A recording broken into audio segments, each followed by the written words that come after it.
आज के case studies के इस लेक्चर में बात करेंगे। आपकी वाइफ ने आपके ऊपर अलग अलग केसेस कर दिए हैं और आपको ऐसा लगता है कि वो केसेस झूठे हैं या फिर आप उन्हें झूठा साबित कर सकते हैं। तो फिर ऐसी स्थिति में आप एक फार्मूले का इस्तेमाल कर सकते हैं और पत्नी के द्वारा लगाए गए सभी केसेस को आप डिसमिस कराने का प्रयास कर सकते हैं। अगर पत्नी लगाए गए आरोपों को सबूतों के साथ साबित नहीं कर पाई तो पत्नी के सभी केसेस झूठे माने जा सकते हैं और पत्नी के सभी केसेस रद्द हो सकते हैं और पत्नी को यहाँ पर किसी प्रकार का कोई भी अनुतोष नहीं मिलेगा, ऐसा भी हो सकता है। तो चलिए आज एक इस स्टडीज के इस लेक्चर में एक बेगुनाह पति के ऊपर लगाए गए पत्नी के द्वारा झूठे आरोपों वाले केसेस को कैसे डिसमिस कराएं, इसके बारे में डिटेल में बात करने का प्रयास करते हैं। जय जिनेंद्र हूं केश जैन। वीडियो को लाइक और शेयर कर दीजिए और इस तरह के जजमेंट्स का पैकेज के लिए जिसमें लगभग आपको 200 जजमेंट्स मिलते हैं, अनेक सी जानकारी के लिए दिए गए नंबर पर आप हमें संपर्क कर सकते हैं। आमतौर पर पत्नी पति और उसके परिवार के ऊपर या रिश्तेदारों के ऊपर जब केस करती है तो उसमें घरेलू हिंसा अधिनियम, दहेज उत्पीड़न का मामला, भरण पोषण का मामला आमतौर पर 3 केसेस करती है। अब तीनों ही केसेस में पति के पास में ऑप्शंस है। जब पत्नी दहेज उत्पीड़न का मामला करती है तो इसमें पति को आपत्ति दर्ज करानी है। पुलिस के पास भी करवा सकते हैं, कोर्ट में भी करवा सकते हैं।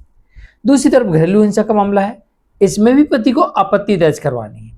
लेकिन जो तीसरा भरण पोषण का मामला है, इसमें आपत्ति दर्ज करवाने के लिए अगर पर्याप्त आधार है तो ठीक है, नहीं है तो फिर सभी तथ्यों और सबूतों के साथ आपको इस केस में उपस्थित होकर और अपनी तरफ से सभी तथ्य रख के, सभी सबूत रख के, सभी दस्तावेज रखकर और पत्नी से लगाए गए आरोपों के सबूत मांग लेने हैं।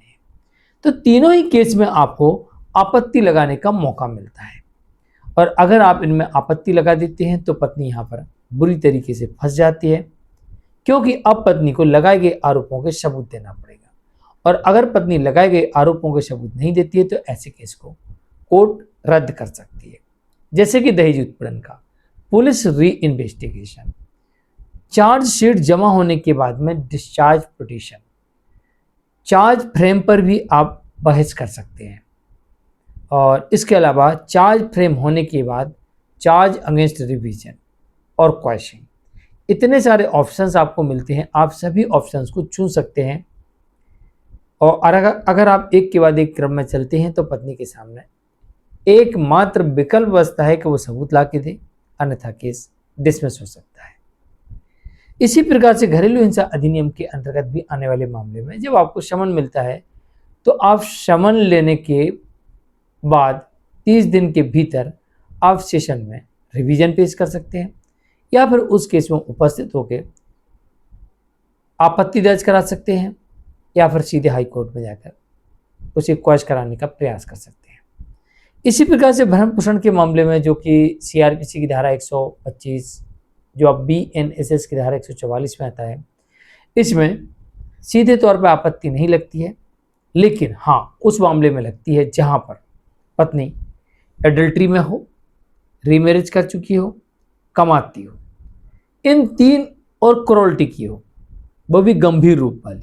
अगर इन 4 में से कोई भी एक आपके पास में साक्ष्यों के साथ तथ्य हैं तो आप सीधे इस केस में भी बीएनएसएस की धारा 144 का 4 जो कि सीआरपीसी की धारा 125 का 4 है, आप इसका इस्तेमाल कर सकते हैं और इसमें भी सीधे तौर पर आपत्ति लगा सकते हैं।